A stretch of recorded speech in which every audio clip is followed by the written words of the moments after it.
Have you ever seen a mother ban her own daughter from Thanksgiving dinner? Not because of a fight, but because the daughter's job wasn't prestigious enough to show off to guests. 5 days before the holiday, my mother called with a simple message. Your sister is bringing her wealthy boyfriend to meet the family. She doesn't want you there. Your blue-collar teaching job would embarrass her. I said, I understand. And hung up. What my family didn't know was that I'd been quietly controlling a $15 million inheritance, the exact money my perfect sister was counting on for her dream wedding. And when they discovered the truth 5 days later and came pounding on my door in panic, the tables turned in ways none of us expected. My name is Thora Mitchell, 32 years old. This is that story. If you're watching this, please subscribe and let me know where you're watching from. The call came on Sunday, November 24th at exactly 6:47 p.m. I remember because I was grading papers on the Progressive Era, and I just written excellent analysis on Marcus Thompson's essay about labor reform. The irony wouldn't hit me until later. There I was celebrating a student's work on workers' rights, while my own family was about to remind me exactly where I stood in their hierarchy. Thora, my mother said, her voice carrying that particular blend of forced warmth and underlying steel I'd learned to recognize decades ago. We need to talk about Thanksgiving. I set down my red pen. In the Mitchell family, we need to talk never preceded good news. What about it? Well, a pause. The kind of pause that comes before a blow. Wrapped in silk.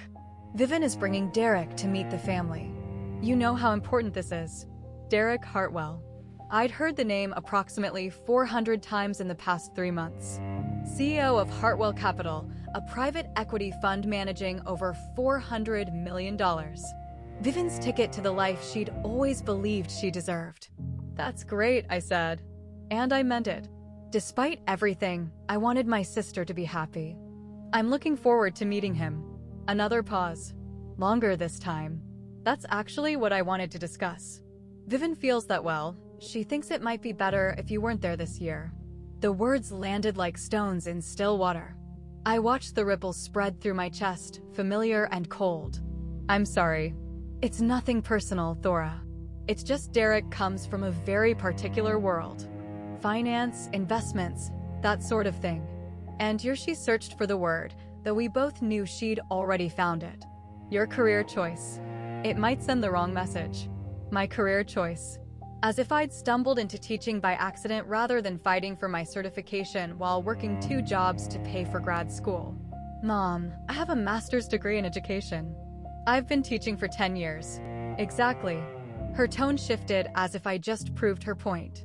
10 years and you're still making what? 50,000. 58. Not that it mattered. The number would always be too small in her ledger. Vivian is a marketing director now. She works with investors, high net worth individuals. She needs Derek to see that the Mitchell family is compatible with his world. I thought about last Thanksgiving the way my mother had introduced me to the Hendersons from her book club. This is Thora, my older daughter.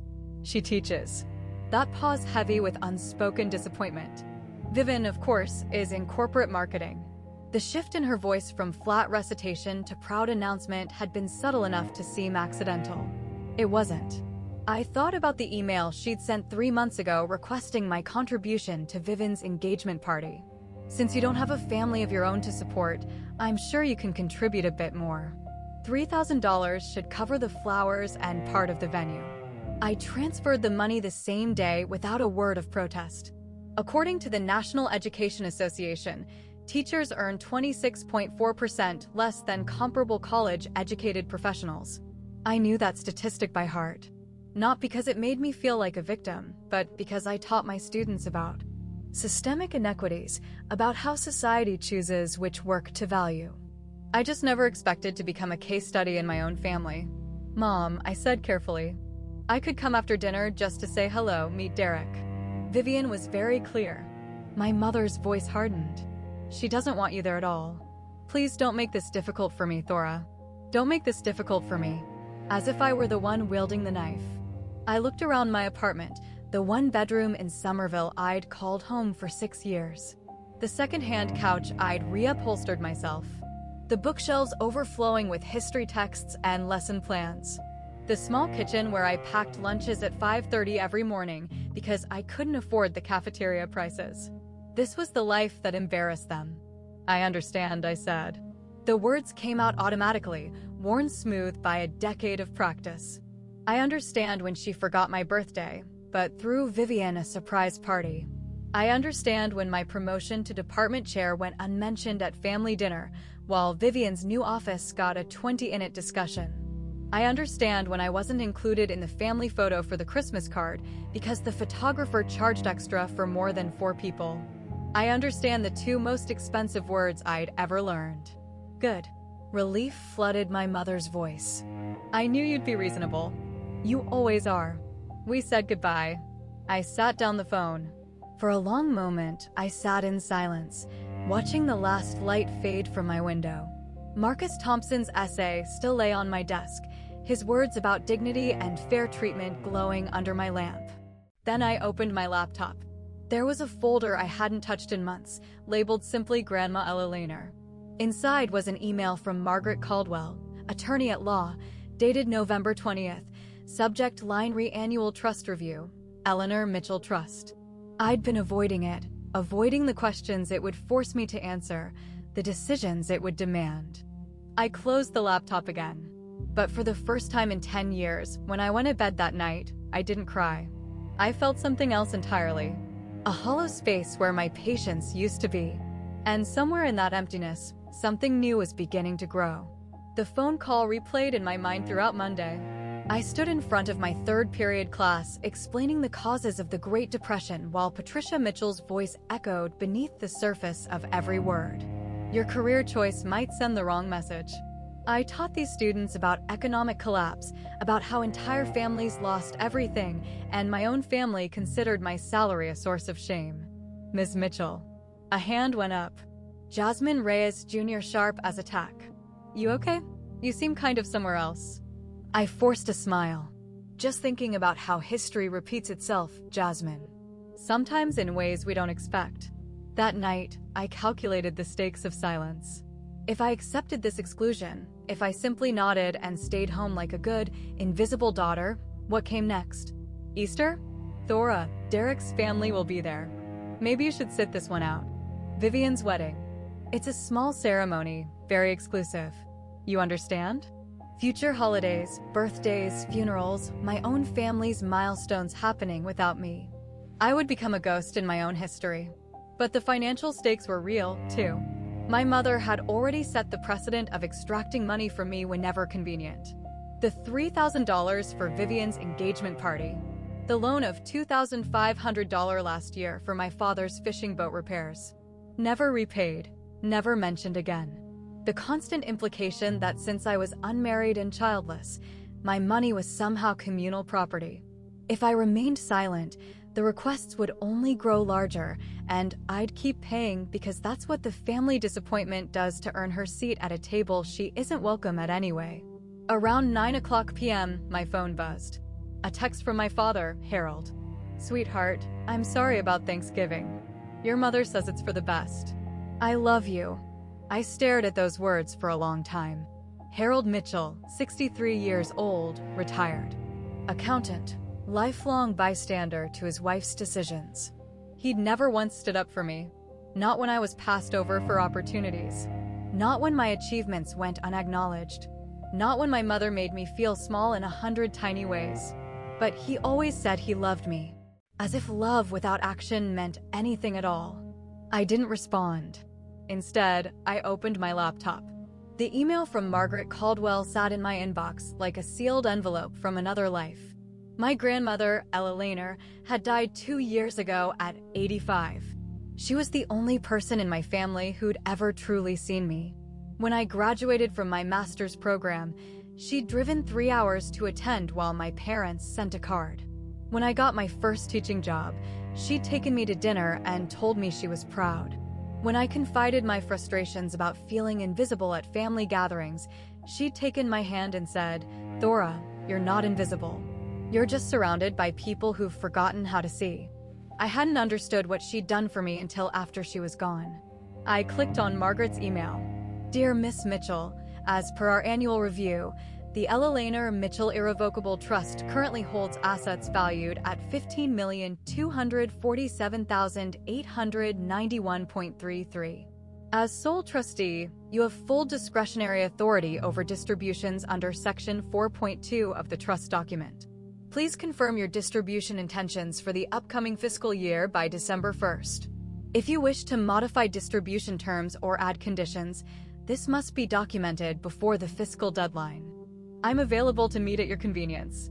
Best regards, Margaret Caldwell, Esquirrel Caldwell and Associates.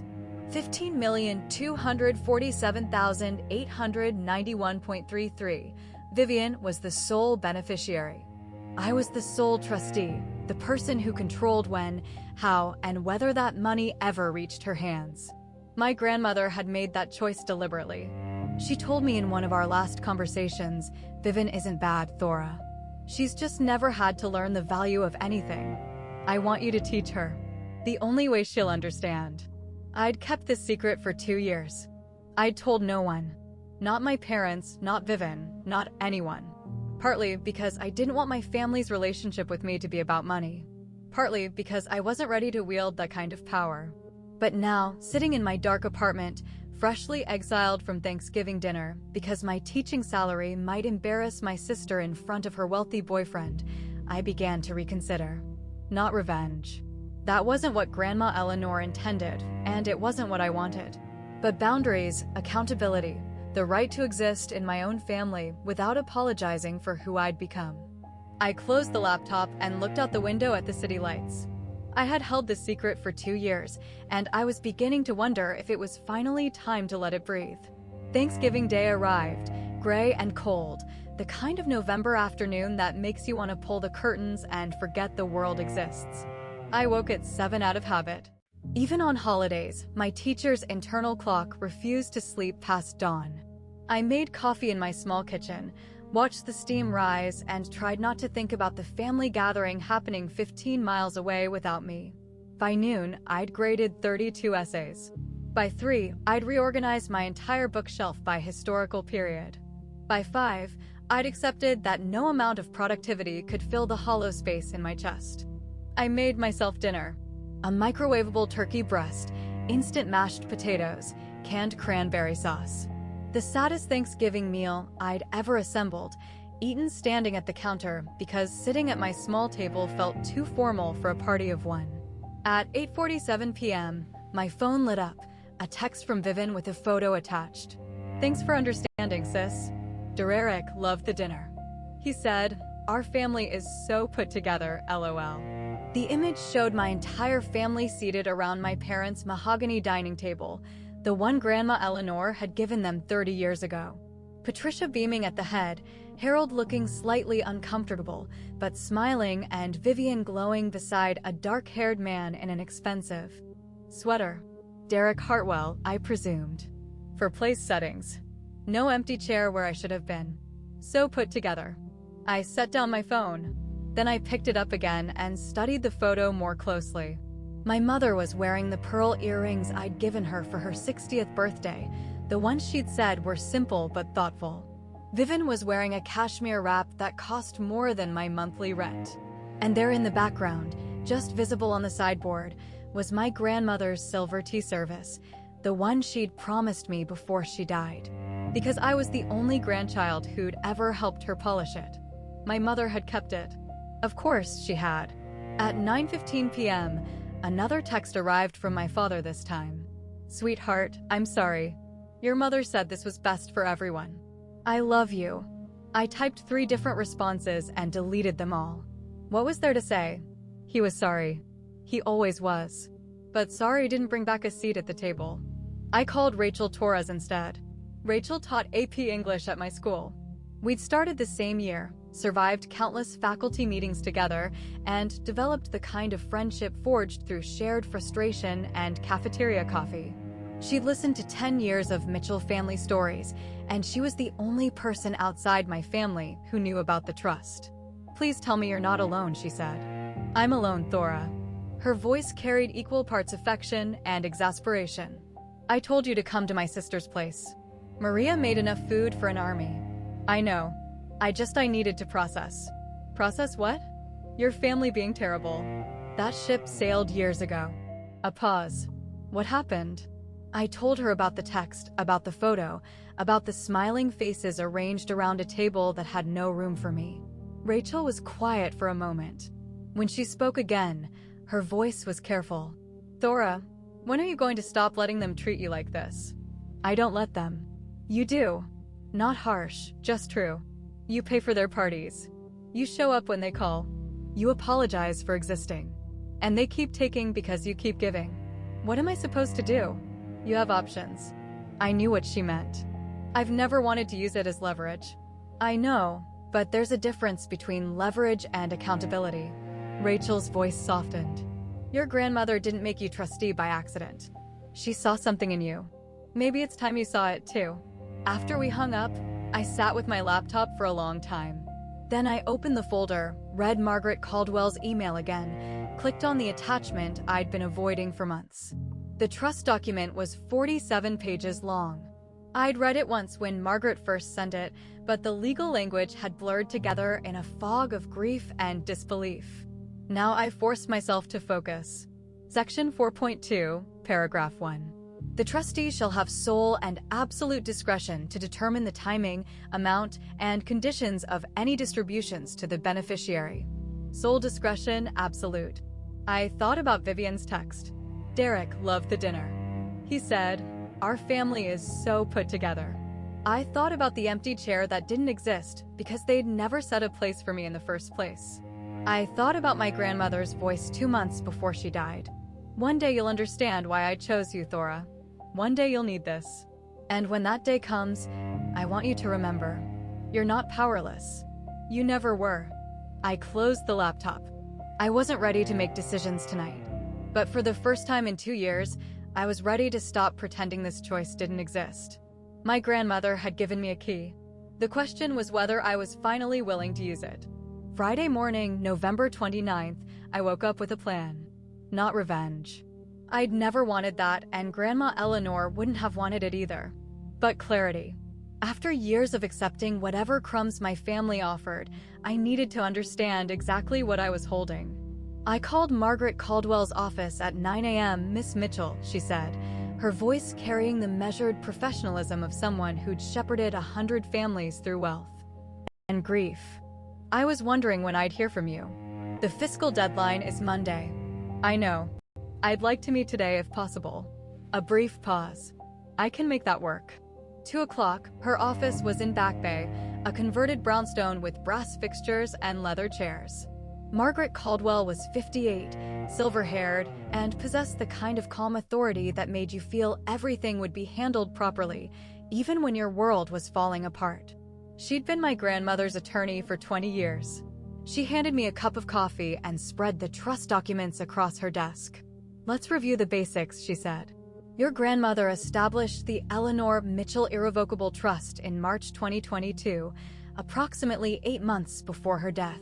The trust holds various assets, stocks, bonds, a rental property in Cambridge, currently valued at just over $15 million, and Vivian is the sole beneficiary." Correct. But you, as trustee, control all distributions. Margaret tapped Section 4.2 highlighted in yellow. This is broader authority than most trustees receive. Ella Lehner was very specific. She wanted you to have complete discretion over timing, amounts, and conditions. She told me she wanted Vivian to learn the value of things.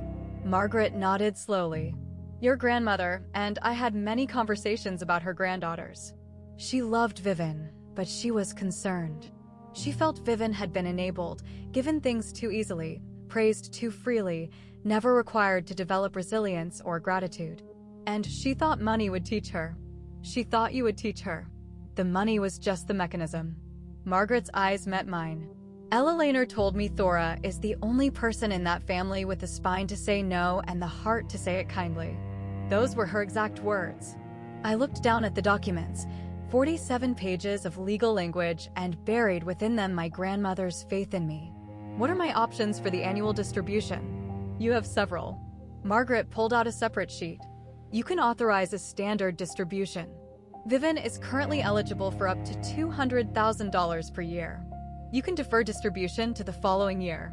You can add conditions, educational requirements, financial literacy courses, employment verification, or you can modify the distribution schedule entirely. And if Vivian contests any of these decisions, she can petition the court, but Ella Lehner's language is airtight. Unless you act in bad faith or breach fiduciary duty, your discretion is virtually unchallengeable. Margaret leaned back. Your grandmother spent considerable money ensuring that. I thought about the text from Thanksgiving, the family photo with no empty chair, the tea service that should have been mine. I'm not ready to make a decision today, I said. But I want to understand my options before Monday. Of course, Margaret gathered the papers. There's one more thing. Your grandmother left you a personal bequest separate from the trust. $50,000 unrestricted. You've been drawing from it for charitable donations, I believe. The Beacon Hill Winter Charity Gala. I've contributed for the past 2 years. Yes, I saw those records. You're listed as a founding donor. She handed me an envelope. This arrived last week, your invitation for this year's event. I opened it. Heavy cardstock, embossed lettering. Inside, a badge with my name printed in gold. Thora Mitchell, founding donor. The gala was tomorrow night, Saturday, November 30th, Grand Ballroom at the Harrington Plaza. Black tie, 500 guests from Boston's financial and philanthropic elite, the same event Vivian and Derek were attending to make their social debut as a couple. I didn't realize the timing, I said quietly. Margaret's expression remained neutral, but something flickered in her eyes. Life has interesting ways of creating opportunities, Ms. Mitchell. I looked at the badge in my hands. For 2 years, I'd attended this gala anonymously, slipping in, making my donation, leaving before anyone could ask too many questions. I hadn't wanted my family to know. I hadn't wanted this part of my life to become ammunition. But they thought I was an embarrassment. Too blue-collar to sit at their Thanksgiving table, too low status to meet Derek Hartwell. And tomorrow night, I would walk into the same room they did, wearing a badge they couldn't buy. Miss Caldwell, I said, I'd like to schedule a follow-up meeting Monday morning before the fiscal deadline. I think I'll have more clarity by then. She smiled, the first real smile I'd seen from her all afternoon. I think you will, too, Miss Mitchell. I walked out of her office into the cold November air, the founding donor badge tucked carefully in my purse. For the first time in 10 years, I felt like I had a right to walk into a room without asking permission. Okay, I need to pause here for a moment. If you've ever been treated like you're invisible by your own family, if you've ever had to choose between your self-respect and belonging, type enough in the comments below.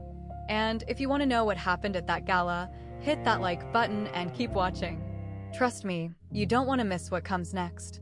Now, back to the story. The doorbell rang at 4:23 p.m. on Friday, November 29th. I wasn't expecting anyone.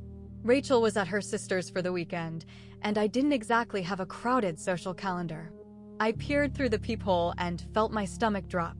Patricia Mitchell stood in the hallway, flanked by Vivian and my father. My mother's expression carried the particular combination of urgency and entitlement I recognized from every demand she'd ever made. I opened the door. Thora. My mother pushed past me without waiting for an invitation. We need to talk about grandmother's trust. The words hit me like cold water. They knew. Somehow they'd found out. How did you Derek's financial advisor? Vivian interrupted, following our mother inside. He ran a background check on our family. Standard procedure for someone at his level. She said this as if it explained everything, as if invading my privacy was simply what wealthy people did. Imagine my surprise when he mentioned a $15 million trust with my name on it. A trust one never knew existed. Harold entered last, closing the door behind him. He looked uncomfortable as he always did when conflict brewed, but he said nothing. He never did. You're the trustee? Vivian's voice rose. You a teacher making barely $50,000 a year. 58? Whatever. She laughed, the sharp, dismissive sound I remembered from childhood. This has to be a mistake. Grandma wouldn't have put you in charge of anything important. My mother raised her hand, silencing Vivian with a gesture. Patricia Mitchell hadn't spent 30 years climbing social ladders without learning when to deploy diplomacy. Thora, sweetheart, her tone shifted, softer now, the same voice she used when asking for money. I'm sure this is all very confusing. Estate matters are complicated, but we're family, and family should handle these things together. You mean you should handle it? I mean, we should make sure Grandma's wishes are properly honored. She pulled a folder from her purse. I've had our attorney draw up paperwork to transfer the trustee role to me. It's really the most sensible arrangement. I have experience managing finances and know. The word hung in the air. Simple, absolute. Patricia blinked. I'm sorry. No, I won't sign that. Thora, be reasonable. Grandma Ella Laner chose me. I kept my voice steady, drawing on 10 years of maintaining calm in front of difficult students. She had lawyers, doctors who confirmed her mental competency, and 2 witnesses. The trust is legally binding and properly executed. Vivian stepped forward, her face flushing. You don't know anything about money. You teach teenagers about Christopher Columbus. You ride the bus to work. And you work in marketing at your boyfriend's company because he hired you as a favor. I watched her flinch. I know about the interview process, Vivian. Or rather, the lack of one. How dare enough? Patricia's diplomatic mask slipped. Thora, you're being selfish. This money is for Vivian's future, for her wedding, her security. Do you want to stand in the way of your sister's happiness? I'm not standing in the way of anything. I'm doing exactly what Grandma asked me to do. My mother's eyes narrowed. And what is that exactly? Making sure the money is used responsibly. The hallway of my building had thin walls. Mrs. Patterson from 4B had definitely opened her door by now, probably straining to hear every word. I was providing better entertainment than her afternoon talk shows. Vivian must have sensed the audience because her voice dropped to a hiss. You're embarrassing us again. It's what you do. You embarrassed us at my engagement party, showing up in that department store dress. You would have embarrassed us at Thanksgiving if we'd let you come. And now you're embarrassing us by pretending you're capable of managing anything more complicated than a lesson plan. I thought about all the times I'd absorbed comments like these, the dress insults, the career dismissals, the constant implication that my existence was an inconvenience to be minimized. I thought about my grandmother's hand on mine, her voice saying, "You're not powerless." You never were. You need to leave, I said. Thora, my mother began. I'll be at the gala tomorrow night. I hadn't planned to say it, but the words emerged with surprising clarity. If you want to discuss the trust, we can do it there. Vivian laughed. You weren't invited to the gala. Actually, I was. I reached into my purse, still sitting on the entry table, and pulled out the badge. Gold letters on cream cardstock. Founding donor, I've contributed $50,000 over the past 2 years. They send me a VIP invitation every November. For the first time in my life, I watched my mother's composure crack completely. Her mouth opened, closed, opened again. That's not possible. The organization has records. Feel free to verify. Vivian snatched the badge from my hand, staring at it as if it might burst into flames. Where did you get $50,000? Grandma Eleanor. She left me a personal bequest, separate from the trust. I took the badge back, tucking it safely away. She believed in the causes they support. I honored her memory. The silence that followed was profound. I'd spent 32 years being the invisible daughter, the embarrassing career choice, the seat that wasn't worth setting, and in 30 seconds, I'd appended everything they thought they knew about me. Patricia recovered first, her voice strained but controlled. We'll discuss this tomorrow then at the gala. We will. She turned toward the door then paused. Thora, think very carefully about what you're doing. Family is everything. I know. I opened the door for them. That's why I spent 10 years trying to be part of one. They filed out. Patricia first, Vivian shooting me a look of pure venom. Harold trailing behind with something unreadable in his eyes. As my father passed, he hesitated. Thora, not now, Dad. He nodded once and followed the others. I closed the door and listened to their footsteps fade down the hallway. My hands were shaking, but not with fear. Tomorrow night, I would walk into that ballroom. I would stand in the same room as my family at an event they considered their territory. And for the first time, they would see me as I actually was. Not the disappointing daughter they'd invented, but the woman my grandmother had believed in, the Beacon Hill. Winter Charity Gala occupied the grand ballroom of the Harrington Plaza, a space designed to make ordinary people feel small and wealthy people feel magnificent. Crystal chandeliers cast warm light across 500 guests in designer gowns and tailored tuxedos. The minimum donation was $2,000 per ticket. The ambient conversation hummed with discussions of portfolios, philanthropy, and property values. I arrived at 7:15 p.m. on Saturday, November 30th, wearing a simple black dress I'd bought on clearance for $200, but the badge pinned to my chest. Thora Mitchell, founding donor, outshone every piece of jewelry in the room. The VIP entrance was separate from the main doors. A staff member checked my credentials, smiled warmly, and directed me toward the reception area near the stage. Ms. Mitchell, thank you so much for your continued support. The board specifically asked me to express their gratitude. It's my pleasure. My grandmother believed strongly in your mission. I accepted a glass of champagne and moved through the crowd, exchanging pleasantries with foundation staff who recognized my name from donor reports. For 2 years, I'd attended these events quietly, arriving late, leaving early, avoiding attention. Tonight was different. Tonight I was done hiding. I spotted them across the ballroom at 7:32 p.m. Patricia in emerald green, Harold looking uncomfortable in his rental tuxedo, and Vivian radiant in a silver gown that probably cost more than my monthly salary. Beside her stood Derek Hartwell, tall, dark-haired, carrying himself with the easy confidence of someone who'd never worried about a bill in his life. They hadn't seen me yet. They were working the room, Vivian's hand on Derek's arm, performing the social choreography of ambitious people at important events. I stayed near the stage talking with a foundation board member about education funding initiatives. It felt surreal, discussing grant proposals while watching my family pretend I didn't exist in a room where my name carried more weight than any of them realized. At 7:48 p.m., Derek noticed my badge. I saw the moment it happened. He was scanning the room, identifying major donors the way successful business people do when his gaze landed on my chest, specifically on the gold letters spelling founding donor. He said something to Vivian. She glanced in my direction and went pale. But Derek was already moving toward me, pulling Vivian along by the hand. He'd been trained to acknowledge major donors. It was basic networking, and whatever background check his team had run clearly hadn't included my charitable giving. Excuse me. He extended his hand as he reached me. I'm Derek Hartwell. I don't believe we've met, but I wanted to personally thank you for your support of the foundation. Your contributions have been extraordinary. Up close, he was handsome in an unremarkable way. Good bones, expensive grooming, the polished surface of generational wealth.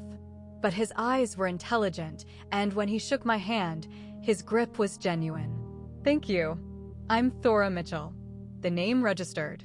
I watched it happen. The slight widening of his eyes, the quick glance at Vivian, the recalculation. Mitchell, he repeated slowly. As in Vivian's older sister? Yes. He turned to Vivian, whose face had gone from pale to gray.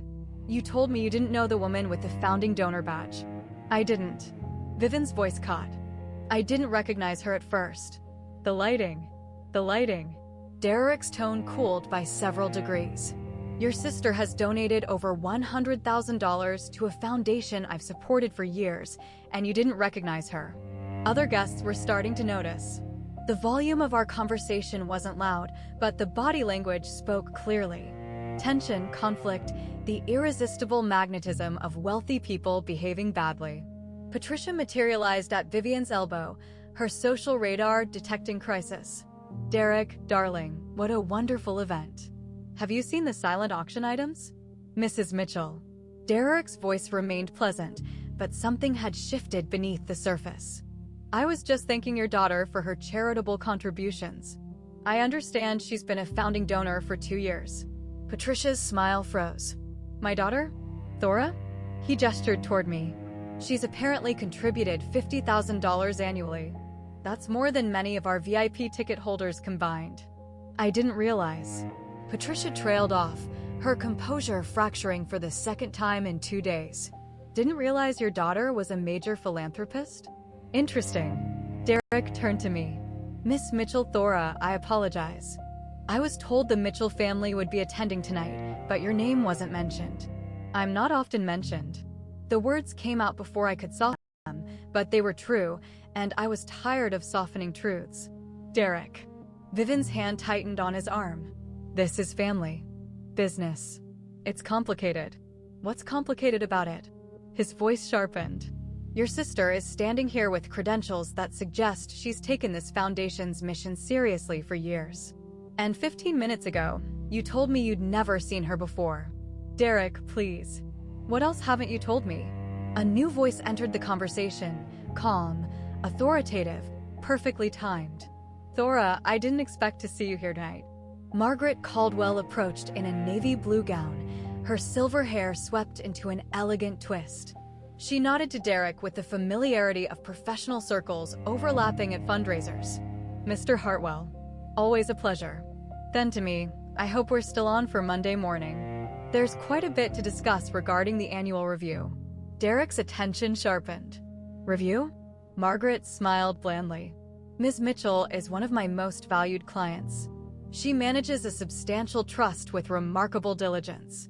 She turned to Patricia. Your mother made an excellent choice, Mrs. Mitchell. The Eleanor Mitchell Trust is in very capable hands. The temperature around our little group dropped by several degrees. Thora manages the trust. Derek looked from me to Vivian. The trust you told me was being handled by the estate. Vivian's face had passed gray and was approaching white. I didn't. I thought you thought what exactly? I watched my sister search for words, for explanations, for some way to spin this that wouldn't make her look like either a liar or a fool. She found none. I think I said quietly that you two have things to discuss.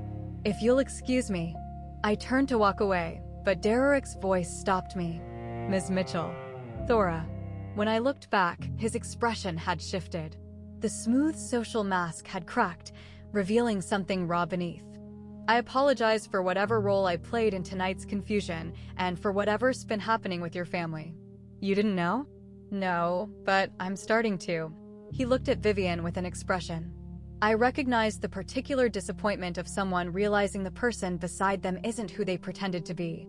I left them there, surrounded by 500 witnesses, and walked toward the bar. My hands were steady, my heart was calm. For the first time in my life, I'd stood in a room full of people my family admired, and they'd been forced to see me clearly. The tables hadn't just turned. They'd been flipped entirely. All right, I know what you're thinking right now. Thora, that was satisfying. Or maybe Vivian absolutely deserved that. Drop a comment and let me know whose side you're on. And if you've ever had a tables turned moment like this in your own life, I want to hear about it. Hit that like button if you're feeling the same tension I felt in that ballroom. The ending might surprise you. Now, where were we? I found Margaret Caldwell near the silent auction tables, examining a watercolor of the Boston skyline with professional interest. Well, she said without looking up. That was more dramatic than I anticipated. I didn't plan it. No, the best confrontations rarely are planned. She turned to face me. I have drafts of several distribution documents in my office. After tonight, do you have a clearer sense of your intentions? I thought about my grandmother's voice, about the photo from Thanksgiving with no empty chair, about Vivian's face when Derek realized she'd been hiding something. I want to defer distribution for 12 months. Margaret nodded unsurprised. On what grounds? Beneficiary readiness. Section 4.2 allows me to consider financial maturity as a factor in timing distributions. I want to require Vivian to complete a certified personal financial management course before she receives any funds. That's within your authority. She pulled a small notepad from her clutch. Even at galas, Margaret came prepared. What else? I want to inform Derek Hartwell about the trust's existence and structure. Not to sabotage their relationship, but because he deserves complete information before making major life decisions. Also reasonable. Transparency rarely damages honest people, and I'm not transferring the trustee role to anyone. I'll continue serving as my grandmother intended. Margaret made a few notes. I can have the documentation ready for Monday morning. The deferral will be effective immediately upon filing. Thank you. She looked at me for a long moment. Eleanor would be proud, you know, not because you're punishing your sister. You're not. But because you're finally using the authority she gave you. That's what she wanted. Before I could respond, footsteps approached. Vivian alone now, her silver gown somehow diminished by the fury in her eyes. I hope you're satisfied.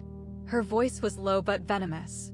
Derek wants to reconsider everything, the engagement, the wedding plans, everything. Because of you. No, I kept my tone even. Because of choices you made, lies you told. I just happened to be standing in the room when the truth became visible. You ruined my life. I corrected a misunderstanding. If your life was built on that misunderstanding, that's not my responsibility. She struggled for words, her composure crumbling. You've always been jealous of me always, because I'm successful and you're just a teacher, Vivian. I stepped closer, lowering my voice so only she could hear. I'm not doing this to hurt you. Grandma Eleanor loved you.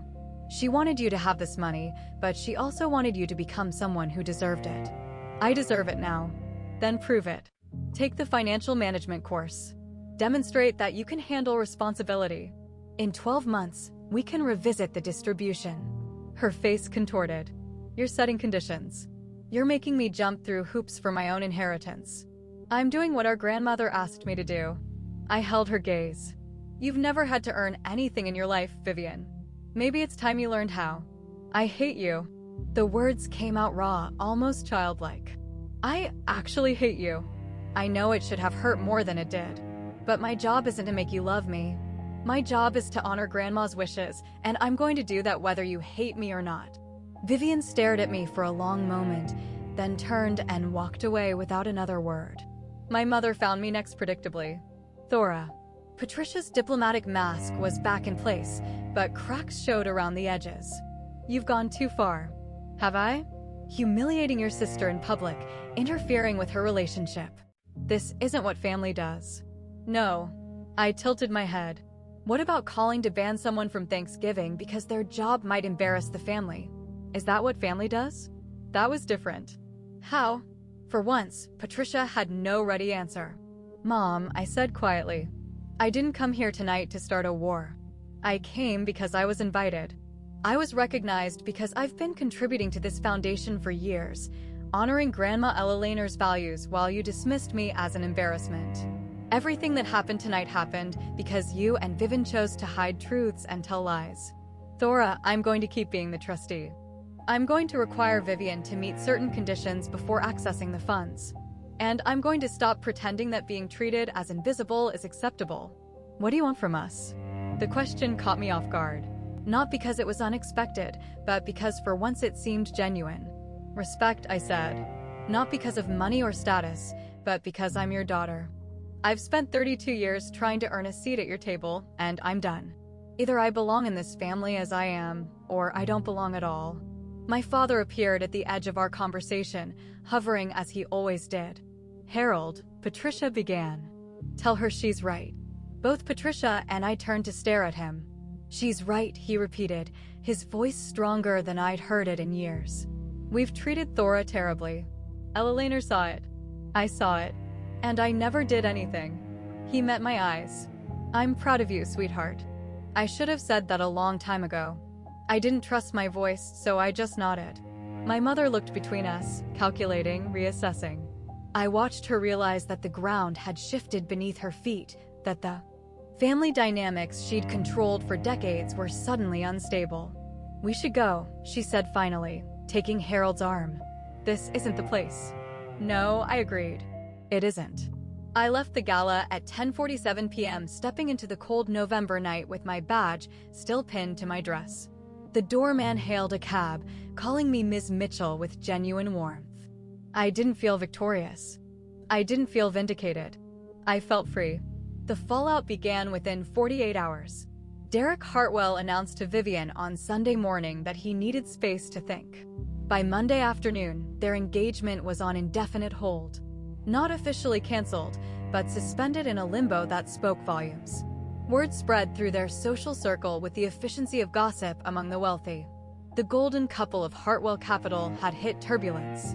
Vivian's position at the company became untenable by Tuesday. She wasn't fired. Dererick was too polished for that, but she was encouraged to explore opportunities that might better align with her long-term career goals.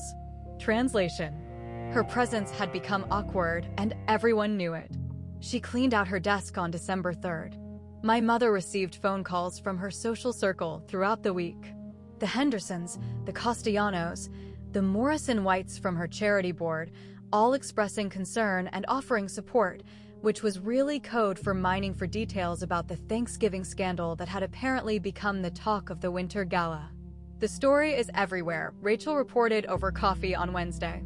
I heard 3 different versions at my dentist's office yesterday. Something about his sister being banned from Thanksgiving and then showing up as a major donor.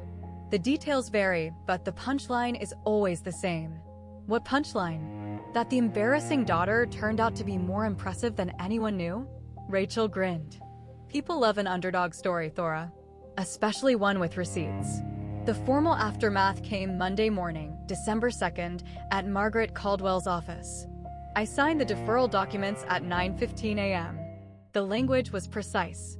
Distributions from the Eleanor Mitchell Irrevocable Trust to beneficiary Vivian Mitchell would be suspended for 12 months pending completion of a certified personal financial management program from an accredited institution.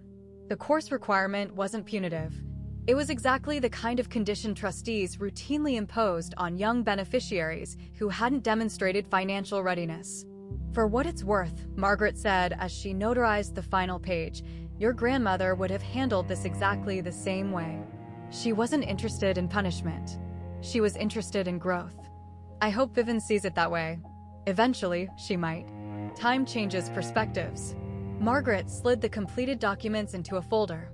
There's one more thing. Derek Hartwell's assistant contacted my office yesterday. He'd like to meet with you privately. No pressure. You're under no obligation, but he expressed genuine interest in understanding the family situation better. I thought about it. I'll consider it. The email from my father arrived that afternoon. It was 3 pages long, the most Harold Mitchell had written to anyone in years, probably. He apologized for 32 years of silence. He acknowledged that my mother's treatment of me had been unfair and that his failure to intervene made him complicit. He didn't make excuses or ask for forgiveness. He simply said he wanted to do better if I'd let him try. I read it 3 times, then saved it in a folder labeled family. Vivian's response came by text on December 5th. Fine, I'll take your stupid course, but don't expect me to thank you for this. I replied, I don't expect thanks. I expect results. Good luck with the program. She didn't respond, but Margaret confirmed her enrollment 2 days later. Introduction to Personal Financial Management starting January 15th at a local community college. 12 weeks. The first step toward proving she could handle the inheritance our grandmother had left for her. The Boston Society blog ran a piece on December 8th, anonymous, but clearly sourced from gala attendees. The Thanksgiving scandal that rocked the Winter Gala told a version of events that was mostly accurate, painting my family in unflattering terms while presenting me as a quiet philanthropist who emerged from the shadows with impeccable timing. I didn't love being public, but I couldn't deny the satisfaction of seeing the truth acknowledged in print. On December 10th, I received an email from the Foundation's board. Dear Ms. Mitchell, in recognition of your extraordinary commitment to our mission, we would like to extend an invitation to join our advisory council. Your perspective as an educator and your dedication to charitable giving would be invaluable to our strategic planning efforts. We hope you'll consider this opportunity. Warmest regards, the Beacon Hill Foundation Board. I read it sitting at my kitchen table in the apartment my family had considered embarrassing after a day of teaching students about the progressive era and the long arc of social change. Maybe I thought that arc was bending in my direction for once. December 21st, 4 days before Christmas, 3 weeks since the gala.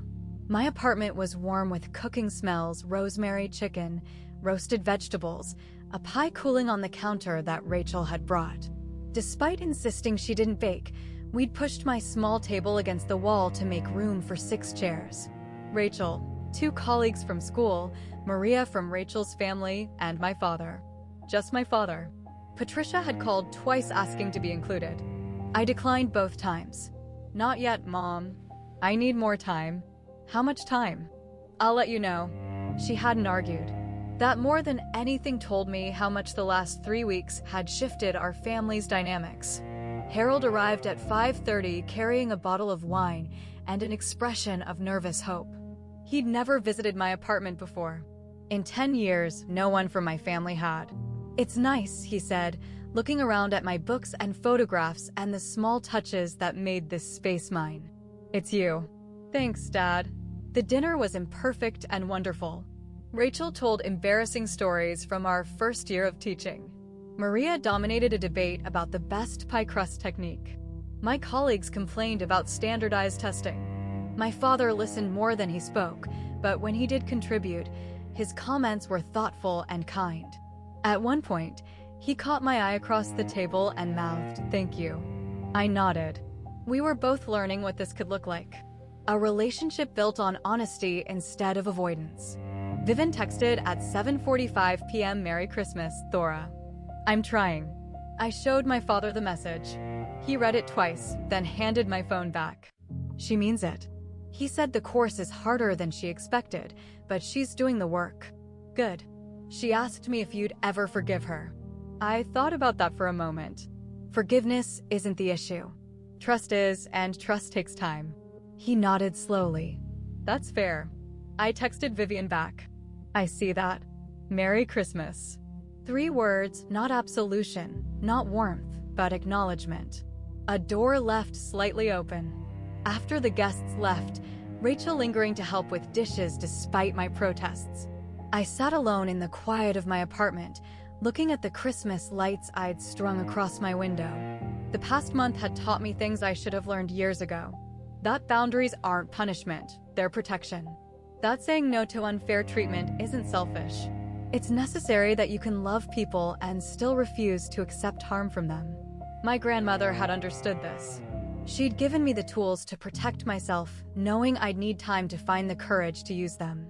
"You're not powerless," she told me. "You never were." I hadn't believed her then. I believed her now. The foundation's invitation sat on my coffee table. I decided to accept, not because I needed the status or the recognition, but because it felt right, continuing my grandmother's legacy of thoughtful giving, being part of something larger than my family's dysfunction and teaching. I'd keep teaching, not because I couldn't do anything else, but because it mattered. Because every time a student like Marcus Thompson wrote an excellent essay or Jasmine Reyes asked a sharp question, I was reminded why I'd chosen this path in the first place. My blue-collar job had never been the problem. The problem was people who measured worth in dollars instead of impact. I pulled out my phone and typed an email to Derek Hartwell's assistant. I'd be willing to meet coffee somewhere neutral. Let me know what works. He deserved to understand what he was considering marrying into or choosing to walk away from. Whatever he decided, it would be based on truth. The last thing I did that night was look at the family photo from Thanksgiving, the one Vivian had texted me with 4 smiling faces and no empty chair. I didn't delete it. I didn't need to. That photo wasn't my story anymore. It was evidence of a version of my family that no longer existed because I'd stopped pretending it was acceptable. If you asked me whether I had regrets, the answer would be simple. No, none. I only wished I'd done it sooner. And that's my story. If you've ever had to draw a line with people you love, or if you're thinking about doing it, know that you're not alone. Drop a comment and tell me your thoughts.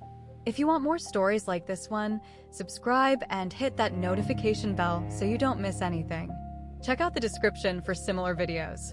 Thank you for being here with me. Take care of yourself. You deserve it.